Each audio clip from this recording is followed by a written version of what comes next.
Isang malamig at tahimik na gabi ang bumalot sa paligid ng may hindi inaasahang bisita ang dumating sa tapat ng silid ng ating bida. Makikita ang isang magandang babae na may mahaba at mapulang buhok na walang iba kundi si Song Moran mula sa Iron Sword Sect. Bakas ang bahagyang gulat at pagtataka sa boses ng ating bida na si Jin Soo-an habang kinakabahan niyang tinanong kung ano ang sadya ng binibining Song sa ganoong kalalim na oras ng gabi. Habang magkaharap sila sa labas ng maliwanag na pintuan ay nanatiling kalmado ang dalaga, taglay ang isang mayanhing ngiti ay ipinaliwanag ni Song Moran na naghanda ang kanilang sekta ng isang malaking piging para sa mga batang martial artist upang lalo pang mapatibay ang kanilang samahan. Nang ibabaw ang malambing na tono ng binibini nang sabihin niyang naisip niya na magiging masaya kung makakasama rin nila ang nakababatang Panginoong Jin sa handaang iyon. Napakamot na lamang sa batok ang ating bida na si Jin Soo-an habang magalang na tinanggihan ang imbitasyon ng dalaga. Ipinaliwanag niya na naging napakahaba ng kanilang araw dahil sa dami ng mga nangyari kaya naman pareho silang pagod sa isip at katawan ng iba pang mga disipulo ng Tai Sect.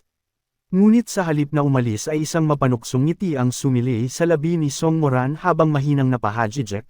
Halatang hindi siya naniniwala sa palusot ng ating bida kaya naman mapaglaro niyang tinanong kung totoo nga bang lahat sila ay pagod na. Dugtong pa ng dalaga na nakita raw niya si Binibining Hong na papunta na sa nasabing piging. Pagkarinig sa pangalang iyon ay automatikong nanlaki ang mga mata ng ating bida at agad na rumahistro ang matinding gulat sa kanyang mukha. Habang tahimik silang naglalakad sa ilalim ng malamig na gabi ay malalim ang iniisip ng ating bida. Sa kanyang alaala bago pa man siya bumalik sa nakaraan ay hindi niya napigilan ang kanyang sarili laban sa mga pang-iinsulto ng hangal na si Song Muhayan. Sa mismong piging na pupuntahan nila ngayon ay nauwi sila noon sa isang matinding labanan. Dahil sa pangyayaring iyon ay labis na napahiya ang kanyang amang si Jin Taesan pati na rin ang buong Tai Sect para lamang pagtakpan ang naging resulta ng laban. Ito ang mismong dahilan kung bakit pilit na iniiwasan sana ng ating bida na dumalo sa handaang ito ngayon. Makikita sa mukha ni Jin Soo-an ang pagiging seryoso habang tahimik siyang sumusunod sa likuran ni Song Moran papasok sa maliwanag na gusali. Napagtanto ng ating bida na wala na siyang ibang pagpipilian kundi ang dumalo sa piging. Mahina niyang nasambit sa kanyang sarili na hindi niya maaaring iwan na lamang mag-isa ang kanyang nakababatang kapatid na si Hong sa isang lugar kung saan posibleng naglatag ng patibong ang Iron Sword Sect. Ngunit hindi niya namalayang narinig pala ito ng kanyang kasama, agad na nanlaki ang mga mata ni Song Moran dahil sa nabatiwang salita ng binata. Sa susunod na sandali ay sabay silang napatigil sa paglalakad sa gitna ng tahimik na daan. Dahan-daang lumingon ang dalaga at hinarap si Jin Soo-an ng may seryoso at tila nasaktang ekspresyon. Taglay ang bahagyang inis sa kanyang tono ay malamig niyang tinanong ang ating bida kung ibig ba nitong sabihin ay nag-iimbita ang kanilang Iron Sword Sect ng mga bisita para lamang gawa ng patibong. Mabilis na lumingon ang ating bida kay Song Moran na may halong pagdududa. Sarkastikong tinanong ni Jin Soo-an kung wala ba talaga itong alam o sadyang mas magaling lang ang pag-arte nito kaysa sa mismong martial arts na taglay niya. Sa halip na magalit ay isang magaan na tawa lamang ang pinakawalan ng dalaga. Nakapikit at mapang-asar na nakangiting sinabi ni Song Moran na tulad lamang kaninang hapon ay nagpapakita na naman ang binata ng matinding inggit at kababaan ng tingin sa sarili. Laban sa Iron Sword Sect. Idinugtong pa ng dalaga na ayon sa patakaran ng kanilang sekta ay hindi naman talaga isinasali ang mga kababaihan sa mga mahahalagang usapin. Pagkarinig dito ay bahagyang pinagpawisan ang ating bida dahil sa pagkalito. Sa isipan ng ating bida ay tahimik siyang napapaisip kung totoo nga kayang walang alam ang dalaga sa maitim na binabalak ng sarili nitong mga kasamahan. Kasabay ng pag-ihip ng malamig na hangin na nagpalipad sa mga dahon sa ilalim ng madilim na kalangitan ay ipinagpatuloy ng dalaga ang kanyang sinasabi. Tahasan niyang inamin sa ating bida na totoo namang itinuturing ng kanilang grupo bilang isang tinek sa lalamunan ang Tai Sect. Ngunit hindi pa man nakakasagot ang ating bida na si Jin Soo-an ay agad na nagbago ang timpla ng emosyon ni Song Moran. Naging seryoso at tila may halong inis ang kanyang mukha habang marahas na nililipad ng hangin ang kanyang mahabang buhok. Buong pagmamalaki at pasigaw niyang idiniin na kahit kailan ay hindi kumikilos ang Iron Sword Sect ng parang mga hangal na tambay lamang sa kanto. Pagkarinig sa buong pagmamalaking sinabi ng dalaga ay isang nakakatakot at mapanuksong ngisi ang sumili sa mukha ng ating bida na si Jin Soo-an. Sa halip na makipagtalo ay kalmado na lamang siyang nagpatuloy sa paglalakad papalapit sa maliwanag na gusali ng piging habang magkasabay sila ni Song Moran. Basag ang katahimikan ng gabi nang seryosong magsalita ang ating bida upang magbigay ng isang matapang na prediksyon. Walang paligoy-ligoy niyang sinabi sa dalaga na sa mismong handaang pupuntahan nila ay siguradong gagawa ng pagkakataon ng kapatid nitong si Song Muhayan upang tapakan at hiyain ang Taiji sect. Idinugtong pa ng ating bida na mangyayari ang gulong ito kahit papiliin niyang umatras at umiwas sa gabi mismong iyon. Habang patuloy na umiihip ang malamig na hangin at nagpapalipad ng mga dahon sa paligid ay nanatiling seryoso ang mukha ng ating bida na si Jin So-an. Buong diin niyang idinugtong na sa huli ay siguradong gagawin lamang katatawanan ng kapatid nito ang buong Taiji sect. Dahil sa narinig ay agad na napapikit at umiling si Song Mora na halatang nadismaya sa binata. May halong inis niyang sinabi na mali pala ang pagkakakilala niya sa ating bida. Dagdag pa ng dalaga na inakala niyang isa itong matuwid na lalaki na hindi kinukonsinti ang kawalan ng hustisya ngunit isa lamang pala itong baliw na nagdurusa sa sarili nitong mga gawa-gawang akala. Sa halip na makipagtalo pa ay nagpatuloy na lamang sa paglalakad ang ating bida palayo sa dalaga at papasok sa maliwanag na bulwagan. Habang nililipad ng hangin ang kanyang buhok ay kalmado niyang sinabi na umaasa rin siyang sana nga ay isa lamang itong kahibangan sa kanyang isipan. Samantala, sa loob ng isang malaki at maliwanag na bulwagan na nakatayo sa ibabaw ng tahimik na tubig ay kasalukuyang nagaganap ang marangyang piging. Sa gitna ng maraming nakaupong bisita ay umagaw ng pansin ang isang hangal na lalaki na nakatayo habang may hawak na inumin. Bakas sa mukha ng hangal ang labis na kay-abangan habang malakas itong nagsasalita upang marinig ng lahat. Mapanukso nitong tinanong ang mga tao sa paligid kung may katuturan ba talaga ang kasalukuyang sistema. Walang hiyang idinugtong ng hangal na nakapagtataka na kabilang pa rin ang Taiji sect sa 108 tuktok habang ang isang kahanga-hangang sekta tulad ng Iron Sword sect ay hindi man lang nakapasok dito. Patuloy ang pambabastos ng hangal sa harapan habang idinidiin nito na isang malaking trahedya para sa kilalang Gairyong Merchant Group na matali sa Taiji sect dahil lamang sa espesyal na admission ng 108 tuktok. Dahil sa mga masasakit na salitang ito ay nakayuko lamang si Hong habang pilit na tinitiis ang matinding kahihiyan. Sa kanyang tabi ay nakatayo lang din ang mayamang si Gai Cholyong na imbes na ipagtanggol ang sekta ay mayabang pang ngumisi at umaktong walang pakialam habang kalmadong umiinom. Sa kabilang banda ay sinabayan pa ito ng malakas na tawanan ng tatlo panghangal na bisita sa gilid. Pilit nilang pinagkakaisahan si Hong at pinagtatawanan dahil hindi man lang daw ito makasagot sa mga paratang. Mapanuksong sumiganda ang isa pang hangal at sinabing wala lang talaga itong may bato pabalik dahil totoo ang lahat ng kanilang sinasabi. Tuwang-tuwa namang sumang-ayon ang unang hangal at ipinagmalaking wala talaga siyang maling binitawan na salita. Patuloy na nakayuko at nanginginig na sa inis at hiya si Hong. Samantala sa mga oras na iyon ay tahimik na palang nakikinig ang ating bida na si Jin So-an, at sa loob-loob niya ay nakaramdam siya ng labis na pasasalamat na pinili pala niyang dumalo sa piging na iyon. Muling itinaas ng hangal ang kanyang baso habang patuloy na nagmamayabang. Nang may nakakalokong ngiti ay malakas itong sumigaw upang hingin ang panig ng Taiji sect sa harap ng maraming tao. Sa mga oras na iyon ay mariing napakuyong ng kamao si Hong habang unti-unting nag-angat ng tingin. Kahit na matindi ang kahihiyan ay nakaramdam ng ginhawa ang dalaga sa kanyang isipan dahil mabuti na lamang at siya ang naroon at hindi ang kanyang nakatatandang kapatid na si Jin ang nakakaranas ng ganitong klaseng pambabastos. Bakas ang matinding galit sa mukha ni Hong habang matalim na nakatitig sa iniaabot na inumin ng hangal sa kanyang harapan.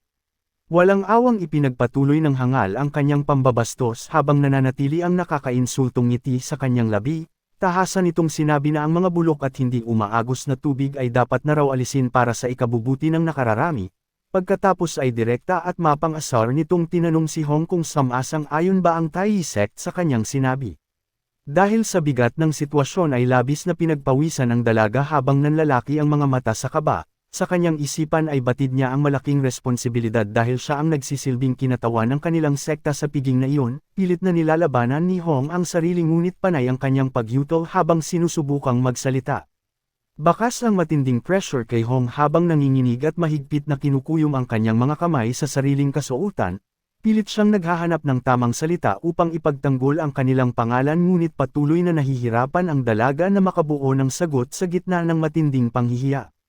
Bago pa man tuluyang kainin ng kaba si Hong ay isang matapang na boses ang umalangaw-ngaw sa paligid. Sa isang iglap ay biglang sumulpat ang ating bida na si Jin So-an sa eksena at walang pag-aatubiling sinipa palayo ang hangal na si Gai Cholyong. nagulat ang lahat nang tumalsik ang mayabang na disipulo at nabitawan ang hawak nitong inumin, habang kalmadong pamwesto ang ating bida matapos ang kanyang mabilis na pag-atake ay seryoso niyang idineklara na sumasang-ayon nga ang Taoist sect sa opinyon na dapat alisin ang mga bulok na miyembro. Labis na nagulat si Hong sa biglaang pagdating ng kanyang senior brother habang nagsimula namang magbulungan ang mga tao sa bulwagan, agad na nakilala ng ilang mga hangal ang ating bida at tinawag itong lalaking gumawa ng gulo kaninang hapon. Sa parehong sandali ay napunta rin ang atensyon ng karamihan sa may pintuan ng tahimik at kalmadong pumasok ang seryosong si Song Moran, na agad naman nilang nakilala bilang ang tanyag na Beautiful Wolf Iron Sword. Kasabay ng pagpasok ng dalaga ay agad namang lumapit ang isang hangal na bisita. Bakas ang kaba at pananibik sa mukha nito habang pilit na inaalok si Song Moran na tumabi sa kanya sa piging. Subalit na natiling kalmado ang dalaga at magalang na tumanggi sa alok. Ipinaliwanag niya na naroon lamang siya upang ihatid ang isang bisita at aalis din kaagad. Samantala ay napunta ang atensyon kay Gai Cholyong na kasalukuyang nakasalampak pa rin sa sahig matapos ang matinding sipa na kanyang natanggap. Halatang gulat na gulat ito at hindi makapaniwala habang pasiga na tinatanong kung paanong nagkasama ang ating bida na si Jin So-on at ang binibining si Song. Ngunit sa halip na pansinin ang nagpupuyos na si Cholyong ay kalmado lamang na inilayo ng ating bida ang kanyang tingin at seryosong humiling na maglagay ng isa pang lamesa para sa kanilang inuman. Dahil sa sadyang pagbaliwala ng ating bida ay tuluyang nagpuyos sa galit si Gai Cholyong, pasiga nitong tinawag na walang hiya si Jin So-on at inusisa kung hindi ba nito naririnig ang sinasabi ng mismong nakatatandang kapatid niya sa sekta. Ngunit sa halip na matakot ay isang malamig at matalim na sagot ang ibinalik ng ating bida.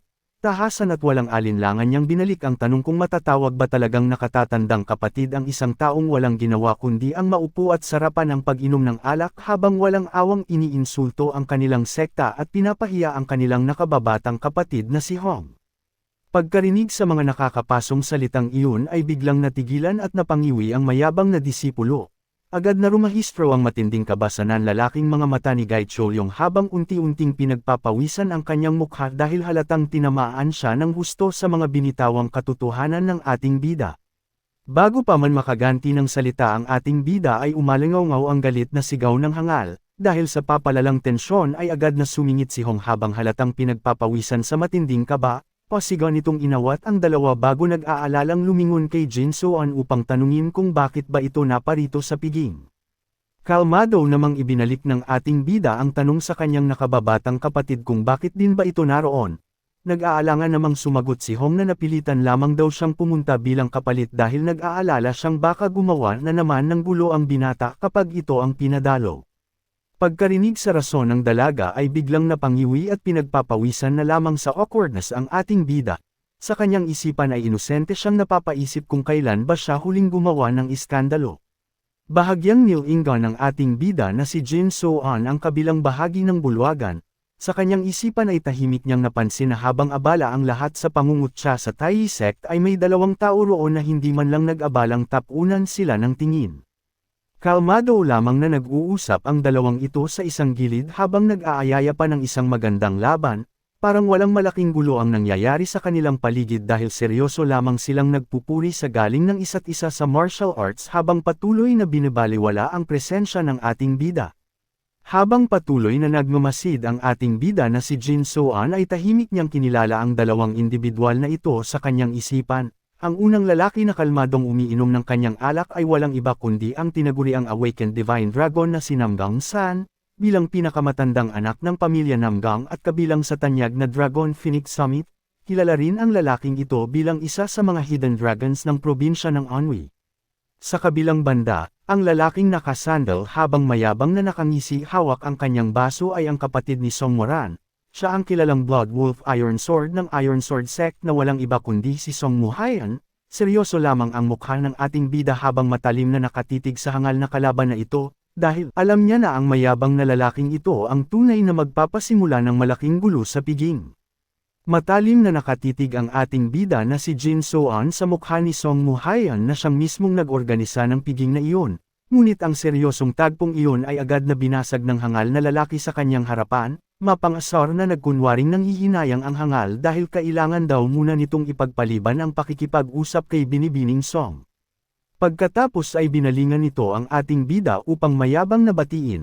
Taglay ang nakakainis ng ngisi ay sarkastikong tinanong ng hangal si Jinsoan kung tama ba ang kanyang hinuha na sinadya nitong gambole ng maayos nilang pag-uusap ng kanyang nakababatang kapatid na si Hong.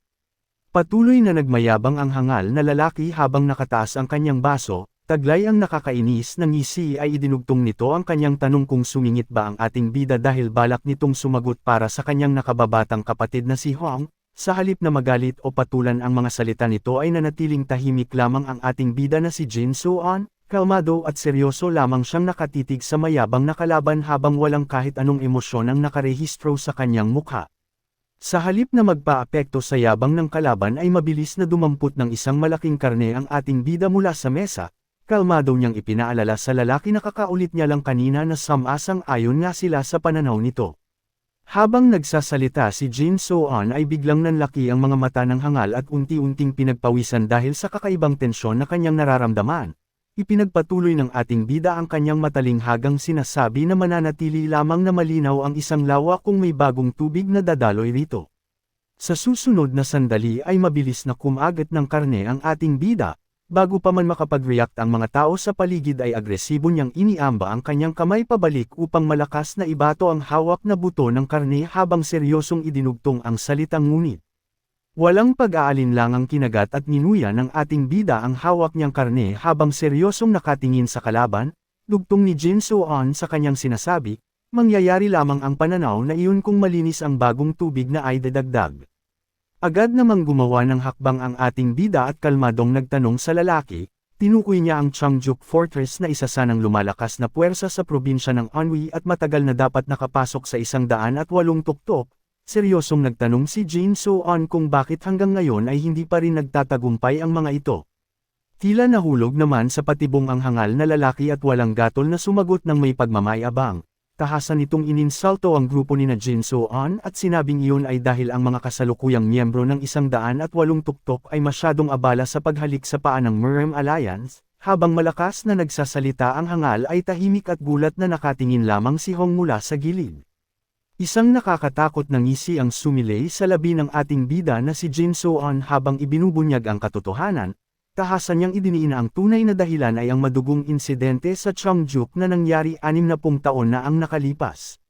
Dahil sa biglaang pagsisiwalat na ito ay tuluyang nanigas sa kinatatayuan ng hangal at nanlaki ang mga mata nito sa matinding kaba at gulat, ipinagpatuloy ng ating bida ang kanyang salaysay at malinaw na sinabing naglaban-laban at nagpatayan ang mismong magkakapatid sa loob ng Changjuk Fortress para lamang makuha ang posisyon bilang pinuno.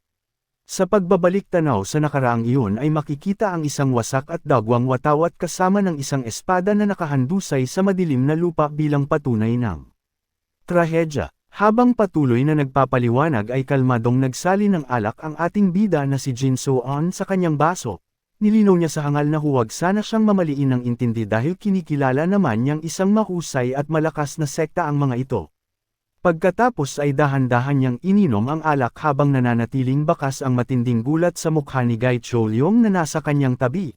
Seryoso at walang paligoy-ligoy na idinugtong ng ating bida na hinding-hindi niya maipagkakatiwala ang kanyang likuran sa isang grupong mismong magkakapatid ay naglalabas ng espada para magpatayan, lalo na kung sakaling makaharap nila ang mapanganib na puwersa ng underworld sa isang matinding labanan. Matapos ubusin ang kanyang inumin ay mariing ibinaba ng ating bida na si Jinsoan ang kanyang baso sa mesa, bahagyang namumula ang kanyang pisngi dahil sa alak ngunit mababakas ang isang mapanuksong ngiti sa kanyang labi habang kalmado niyang sinasabi na mas gugustuhin na lamang niyang huwag sumugal sa ganoong klase ng grupo. Dahil sa walang takot na pahayag na ito ay tuluyang nanigas at napanganga ang mga hangal na bisita sa paligid. Bakas ang matinding kaba at gulat sa kanilang mga nanlalaking mata habang nauutol na sinabi ng isa sa mga hangal na maging ang Merem Alliance man ay siguradong makakaramdam din ng pagkailang kung bubungkatin ang madilim na nakaraang iyon. Habang patuloy ang pagkabigla ng mga tao sa paligid ay bigla na lamang may isang mabilis na kamay na mahigpit na sumunggab sa damit ng ating bida na si Jinsoan. Tuluyan ang nagpuyos sa matinding galit ang hangal na lalaki matapos marinig ang katotohanan tungkol sa kanilang sekta. Tila paputok na ang mga ugat sa kanyang kamay at mukha habang pasiga na kinu-question kung paano nagkaroon ng lakas ng loob ang ating bida na ungkatin ang malaking kahihiyan ng Changjuk Fortress. Ngunit sa kabila ng agresibong panunugod na ito ay nanatiling kalmado at tila walang pakialam ang mukha ni Jin So-on, sa halip na matakot ay malamig niya lamang na tiningnan ang nagwawalang kalaban. Kasabay nito ay seryosong nagtanong ang ating bida kung ano ba sa tingin ng lalaki ang ginagawa nito sa mga oras na iyon, dahilan upang biglang matigilan ang hangal sa kanyang kinatatayuan. Bago pa man makasagot ang hangal ay unti-unti itong napaatras habang nauutol at pinagpapawisan sa matinding kaba. Ang dahilan ng kanyang biglaang takot ay ang mabibigat na yabag ng isang taong dahan-daang naglalakad papalapit sa kanilang pwesto habang nananatiling kalmado na nakaupo ang ating bida. Ang taong ito ay walang iba kundi ang host ng piging na si Song Muhayan, seryoso at madilim ang mukha ng Bloodwolf habang tahimik na nilalagpasan ang nanginginig na hangal, sinalo nito ang usapan at malamig na sinabi na tama nga ang mga binitawang salita kanina. Idinugtong pa ni Song Muhayan na isang malaking kawalan ng galang ang ipinapakita nito sa isang panauhin na formal na inimbitahan ng mismong Iron Sword Sect. Habang nababalot ng nakakatakot na anino ang kanyang mukha ay malamig na idinugtong ni Song Muhayan na ang paglapastangan sa isang panauhin ay katumbas na rin ng pagbaliwala at pambabastos sa kanilang sekta. Ang seryosong pagbabantang ito ay direktang ipinukul niya sa ating bida na si Jin So-on upang palabasin na ito ang gumagawa ng gulo. Dahil sa tahasang pagbaluktot sa sitwasyon ay agad na sumingit ang kanyang kapatid na si Song Moran mula sa gilid, bakas ang pagkalito at inis sa mukha ng dalaga habang pasigan nitong pilit na ipinagtatanggol ang ating bida, mariing ipinaalala ni Moran sa kanyang nakatatandang kapatid na ang hangal mula sa Cheongjuk Fortress ang mismong naunang maghamon ng away at nambastos sa piging. Ngunit sa halip na makinig sa katwiran ay isang malamig na utos lamang ang binitawan ni Song Muhayan. Walang pag-aalinlangan niyang pinatahimik si Moran at mahigpit na binalaan na huwag itong makialam sa nangyayari. Walang habas na ipinagpatuloy ni Song Muhayan ang kanyang paninisi, tahasan nitong sinabi na malinaw niyang nakita kung paano daw sinira at ginulo ng ating bida na si Jin So-on ang isang maayos na usapan, habang naririnig ang mga walang katarungang paratang na ito ay nanatili lamang tahimik at kalmado ang ating bida sa ilalim ng malamig na anino. Dahil sa matinding panggigipit ng kalaban ay tuluyang binalot ng kaba si Hong, sa kanyang isipan ay labis siyang natatakot na kapag nawala ng pasensya ang kanyang senior brother na si Jin So-on sa lugar na iyon ay siguradong wala na silang aatrasan pa, kaya naman mabilis siyang sumingit at pasiga na nakiusap kay nakababatang Panginoon Song na siya na lamang ang ako ng lahat ng kasalanan. Ngunit bago pa man matapos ng dalaga ang kanyang sasabihin ay bigla na lamang umalangaw ang isang malamig at kalmadong boses na formal na humihingi ng paumanhin. Kasabay ng kalmadong boses na iyon ay dahan-daang tumayo ang ating bida na si Jin So-on, formal at kalmado niyang inamin na tila nasira nga niya ang sana ay masayang piging na iyon. Matapos makatayo ay nagbigay ng formal na paggalang ang ating bida gamit ang kanyang mga kamay habang marahang nililipad ng hangin ang kanyang maitim na buhok. Seryoso siyang yumuko sa harapan ng lahat at direktang sinabi na wala siyang anumang maibibigay na palusot sa kanyang ginawa, Young Master Song. Dahil sa hindi inaasahang pagpapakumbaba ng ating bida ay labis na nagulat si Song Moran, bakas ang matinding pagkalito sa nanlalaking mga mata ng dalaga, maging si Hong ay nabalot ng kaba at pag-aalala habang nauutol na tinatawag ang kanyang nakatatandang kapatid. Sa kabila ng pagtataka ng lahat ay kalmadong ipinagpatuloy ni Jin So-on ang kanyang sinasabi, ibinaling niya ang kanyang atensyon sa kalaban at nagbigay rin ng formal na paumanhin sa hangal na si Young Master Gu dahil sa padalos-dalos na pag-ungkat nito sa sensitibong isyu ng kanilang sekta, tahasan niyang inamin na naging mapusok siya sa kanyang mga binitawang salita. Upang tuluyan ng matapos ang tensyon ay formal na nagpaalam ang ating bida, malinaw niyang sinabi na aalis na silang dalawa ni Hong kaya nakiusap siyang kalimutan na ang galit upang maipagpatuloy na nila ang masayang piging, habang nagaganap ang lahat ng ito ay tahimik at matalim lamang na nakatitig ang nanlilisik na mga mata ni Song Muhayan. Matapos ang kanyang formal na paumanhin ay kalmadong tumalikod ang ating bida na si Jin So-on. Tahimik siyang naglakad palagpas kay Song Muhayan habang tinatawag ang kanyang nakababatang kapatid na si Hong upang tuluyan na silang umalis sa piging. Nataranta naman ng bahagya si Hong at mabilis na sumang-ayon upang sumunod sa binata. Ngunit habang naglalakad na palayo ang dalawa ay biglang bumigat ang atmosfera sa kanilang paligid. Nakayuko at nababalot ng nakakatakot na anino ang mukha ni Song Muhayan nang magsalita ito gamit ang isang malamig at seryosong boses upang pigilan sila sa pag-alis, at sa eksaktong sandaling iyon ay malinaw na hindi nito hahayaang makalabas ng ganoon na lamang ang ating bida. Walang pag-aalinlangang idinugtong ni Song Muhayan ang kanyang tunay na intensyon. Malamig nitong ipinaalala na ininsulto ng ating bida na si Jin Soan ang isang panauhin ng Iron Sword Sect sa mismong pamamahay nila kaya siguradong masisira ang kanilang reputasyon kung hahayaan nilang makaalis ito ng walang galos. Pansamantalang huminto sa paglalakad ang ating bida at tahimik na nakinig lamang habang bahagyang nakalingon. Sa mga sandaling iyon ay binalot ng nakakatakot na anino ang mukha ni Song Mo. Hayan pati na rin ang ilang hangal sa kanyang likod na may nanlilisik na mapupulang mata, buong yabang nitong ipinagmalaki ang kanyang titulo bilang disipulo at apo ng pinuno ng sekta kaya hindi daw niya maaaring palagpasin ang insidente sa pamamagitan lamang ng isang simpleng paumanhin, kasabay ng mabigat na tensyon sa paligid ay formal na binanggit ng kalaban ang kanyang buong pangalan na tila naghahanda para sa isang direktang hamon. Kasabay ng pagbanggit sa kanyang pangalan ay isang nakabibinging sigaw ang pinakawalan ni Song Muhayan. Taglay ang isang nakakabaliw at mayabang na ngiti ay agresibo nitong idinuro ang kanyang daliri papunta sa ating bida na si Jin Soan upang tahasang hamanin ito sa isang laban. Dahil sa walang pangingiming hamon na ito ay labis na nanlaki ang mga mata ni Song Moran, bakas ang matinding kaba at pagkabigla sa mukha ng dalaga habang napasinghap na lamang ito sa mabilis na paglala ng sitwasyon. Sa halip na matakot sa hamon ng kalaban ay isang malakas at nakakakilabot na tawa ang biglang kumawala mula sa labi ng ating bida na si Jin Soan, habang nababalot ng madilim na anino ang kanyang mukha at nakaguhit ang isang baliw na ngisi ay napagtanto niya sa kanyang isipan na walang kwenta ang pagtatangkang iwasan ang gulo. Patuloy siyang tumawa ng malakas habang dahan-daw ang inangat ang kanyang ulo at marahang nililipad ng hangin ang kanyang buhok. Sa loob-loob niya ay alam niyang kahit anong pilit na pagpigil ang kanyang gawin ay wala na siyang magagawa, dahil sa huli ay nakatakda pa ring mangyari ang mga bagay na sadyang nakalaan na. Tuluyan ng sumili ang isang nakakatakot at mapanganib na ngisi sa mukha ng ating bida na si Jin Soan habang kalmado itong nakalingon sa kanyang likuran. Taglay ang malamig at seryosong tingin ay tila ipinaparating niya na wala na siyang pagpipilian kundi ang harapin ang hamon.